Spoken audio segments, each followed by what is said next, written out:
Canada के प्रधानमंत्री नहीं चाहते कि इंडिया के फार्मर्स को किसी भी प्रकार की सब्सिडी मिले, इसे तुरंत बंद कर देना चाहिए, मगर वो ये जरूर चाहते हैं कि यहां पर जो कमीशन खोरी चल रही है, आड़त चल रही है, वो जरूर से जारी रहे। भारत के अंदर चल रहे किसान आंदोलन के सपोर्ट के अंदर कनाडा के पीएम उतर आए हैं और उन्होंने कहा है कि किसानों की सिचुएशन काफी चिंताजनक है और उसका ध्यान रखा जाएगा। यह बात उन्होंने तब कही जब गुरु पर्व के उपलक्ष्य के अंदर सिख कम्युनिटी से वो बात कर रहे थे और कनाडा में 1.5% सिख पॉपुलेशन है और जो कि करीब 5% वहां का जो बिजनेस है उसको कंट्रोल करती है। साथ ही आपको यह भी पता होना चाहिए कि कनाडा के अंदर पंजाबी थर्ड ऑफिशियल लैंग्वेज है, यानी कि पंजाब का कनाडा से बहुत ज्यादा लेना देना है, मगर फिर भी जो उन्होंने बात कही है वो कितनी दोगली है वो आपको तुरंत पता पड़ जाएगा। WTO के अंदर कई सारे विकसित देश बराबर ये मांग उठा रहे हैं कि इंडिया के अंदर जिस प्रकार के सब्सिडीज दी जाती हैं उसको बंद करना चाहिए। डिस्प्यूट सेटलमेंट 581 के अंदर आपको यह साफ तौर के ऊपर लिखा हुआ मिल जाएगा कि जिस प्रकार से इंडिया के अंदर गन्ना उत्पादक या फिर अन्य किसानों को किस प्रकार से सब्सिडीज दी जाती है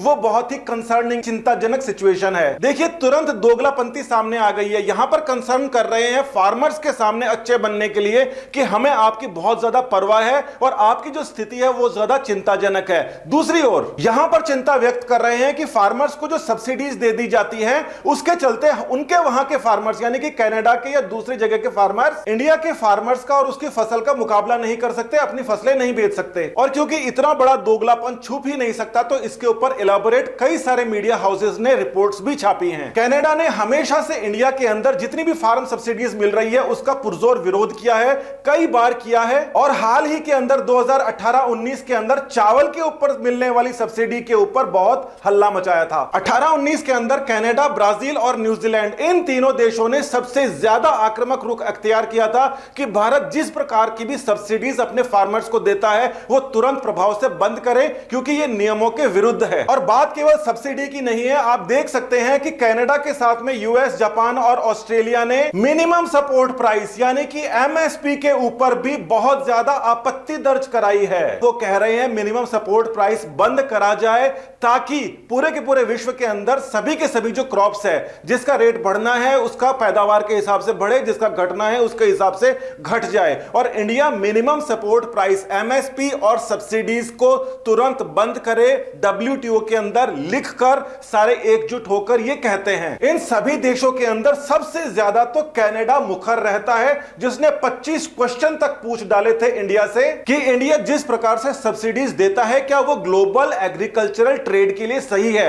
25 क्वेश्चन दाग दिए थे कनाडा ने। अब यहां पे आपको इस बात को समझना पड़ेगा कि कनाडा एक ऐसी जगह है जो काफी विकसित है और वहां पर किसानों के पास में बड़े बड़े फार्म होते हैं और जिन बड़े बड़े फार्मों के अंदर उनको कम ही कमाई की आवश्यकता होती है। साथ ही वहां पर रिसोर्सेज इतने ज्यादा हैं कि पैदावार करने में ज्यादा एफर्ट नहीं लगता, ह्यूमन लेबर ज्यादा नहीं लगता। साथ ही के अंदर न्यूजीलैंड एक ऐसी जगह है जहां पर डेयरी उत्पादन बहुत ज्यादा होता है, तो वो भी ये चाह रहे थे अभी थोड़े ही दिन पहले आसियान, चाइना, ऑस्ट्रेलिया, न्यूजीलैंड के साथ में जो आरसेप ट्रीटी थी उससे बाहर निकलना इसलिए पड़ गया क्योंकि यहां के जो फार्मर्स हैं वो न्यूजीलैंड, ऑस्ट्रेलिया के दूध सब्जियों का मुकाबला नहीं कर सकते और इसी के साथ के अंदर कनाडा की जो क्रॉप्स हैं, जो सस्ती क्रॉप्स हैं, उसका मुकाबला नहीं कर सकते। तो यहां पर यह स्थिति इंडिया के अंदर क्यों है उसको आपको थोड़ा सा समझना पड़ेगा। देखिए हाल ही के अंदर आपको पता है कि अमेरिका और चाइना के बीच के अंदर बहुत ज्यादा तनातनी चल रही है और वो केवल और केवल इन इनकंसिस्टेंट ट्रेड रूल्स के कारण चल रही है। चाइना अपने यहां की टेक्नोलॉजिकल जो इंडस्ट्रीज हैं उनको खुद पैसा देता है तो वहां पर चीजें सस्ती बनती हैं और वो दूसरी जगह जाकर वहां पर किसी और मार्केट को डेवलप होने नहीं देती। सभी के सभी ये देश कहते हैं कि इस प्रकार की ट्रेड प्रैक्टिसेस से चाइना को पीछे रहना चाहिए, सरकारी तौर से इसके ऊपर दखलंदाजी नहीं करनी चाहिए। बिल्कुल वही की वही जो सिचुएशन है वो फूड ग्रेन्स के ऊपर, डेयरी प्रोडक्ट्स के ऊपर और क्रॉप्स के ऊपर इंडिया के ऊपर आरोप लगते रहे हैं और लिखित तौर के ऊपर ये सारी की सारी कंट्रीज जिसके अंदर चाइना भी इंक्लूडेड है इंडिया के ऊपर प्रेशर डालती रहती है कि सब्सिडीज मत दो, इंफ्रास्ट्रक्चर के ऊपर खर्चा मत करो। कनाडा ये चाहता है कि यहां पर सब्सिडीज तो हो जाए बंद मगर कमीशन खोरी रहे चालू।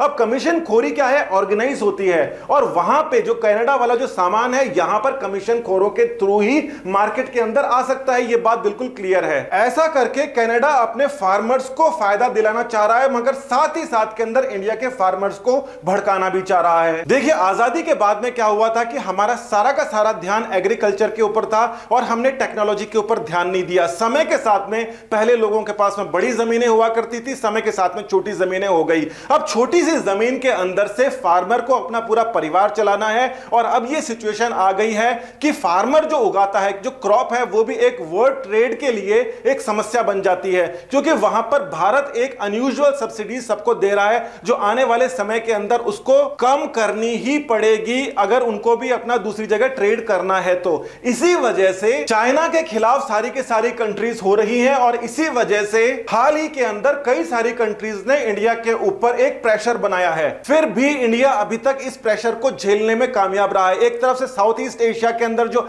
आरसेप ट्रीटी है उसका प्रेशर आ रहा है, साथ ही के अंदर डब्ल्यूटीओ का प्रेशर भी आ रहा है। तो इन क्रॉप्स का कुछ ना कुछ करना पड़ेगा और सबसे जरूरी काम है इंडिया अब टेक्नोलॉजी की तरफ जाए।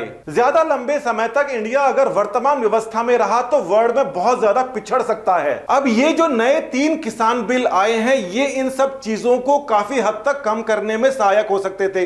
कारण क्या है कि जब बड़ी कंपनीज कॉर्पोरेट फार्मिंग करेंगी तो उनके पास में इक्विपमेंट होगा और साथ ही के अंदर मान लीजिए 1000, 3000 या 10,000 किसानों का एक साथ में खेत मिलाकर उसके अंदर अगर फार्मिंग करेंगी तो उनको भी कॉस्ट के अंदर फायदा होगा। साथ ही के अंदर किसान जो पूरा का पूरा परिवार एक जगह ही डिपेंडेंट रहा करता था, एक ही छोटे से खेत पे डिपेंडेंट रहता था, उसके पास में यह है कि जितना उसको उस जमीन से मिलना है उससे ज्यादा तो कॉर्पोरेट के एग्रीमेंट में उसको मिल सकता है। साथ ही के अंदर उसके सारे के सारे मेंबर्स दूसरी जगह जॉब भी कर सकते हैं। इसलिए धीरे धीरे करके यहां का स्टैंडर्ड बढ़ सकता है। नहीं तो आप ये देख लीजिए कि क्या 70 साल के अंदर आज भी जिस हिसाब से बाकी चीजों के दाम बढ़े हैं, क्या फसल के दाम बढ़ पाए हैं? फसल के दाम नहीं बढ़ सकते क्योंकि बाकी जगह ऑलरेडी इसके इतने कम हैं कि हम इसको अनलिमिटेड बढ़ा नहीं सकते। और इस प्रकार से दोगले बयान हर देश की तरफ से आते रहेंगे और प्रेशर हमारे ऊपर बढ़ता रहेगा। तो ये जो बिल हैं ये ऑर्गेनाइज्ड फार्मिंग को बढ़ावा देते हैं और इंडिया ज्यादा सक्षम बन जाएगा।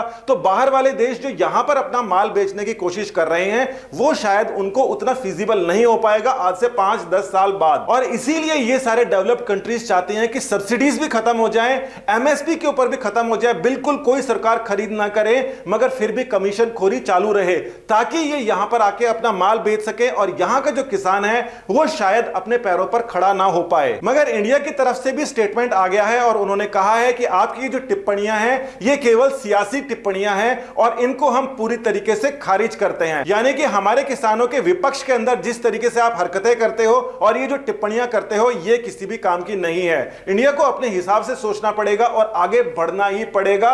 इन सब चीजों का अल्टरनेटिव अब हमें निकालना ही पड़ेगा। नमस्कार, धन्यवाद।